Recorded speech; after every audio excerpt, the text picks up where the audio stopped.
আসসালামু আলাইকুম দেশবাসী, যে যেখানে আসেন আশা করি সুস্থ আছেন, ভালো আছেন। আল্লাহর কাছে এই নিয়ত রেখেই আমি আসছি এই কথাগুলো বলতে। দেখুন, রমজানের আগেও আমরা 20 টাকা সর্বোচ্চ 30 টাকা লেবুর হালে কিনেছি। লেবুর হালু এখন 120 টাকা।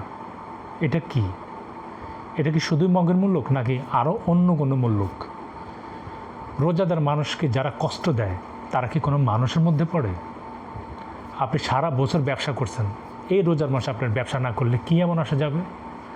আপনি 30 টাকাটা সর্বোচ্চ 50 টাকা বিক্রি করেন, অন্যায্য তাও ধরে নিলাম আপনি করেন।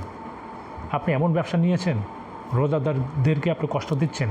এই যে রোজাদাররা যদি কষ্ট পেয়ে আপনাকে 120 টাকা দিয়ে লেবু কিনতে হয়, তাহলে আপনার এই মুনাফার টাকা হারাম হয়ে যাবে। এই হারাম টাকা দিয়ে আপনি যতই ইফতার কিনে খাবেন, আপনার সন্তানকে খাওয়াবেন, সম্পূর্ণটাই হারাম। হারাম যদি রোজগারি করবেন, তাহলে এই ব্যবসা কেন?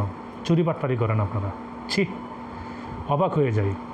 এই মগের মূল্যকে যদি আমরা হারিয়ে যাই, আমরা যদি এতে সায় দেই, তাহলে তারা আমাদের ঘাড়ে আরও চেপে বসবে। সুতরাং রোজাদার ভাই ও বোনেরা, আপনারা আশা করি আগামী 1 সপ্তাহ একটু কষ্ট করুন।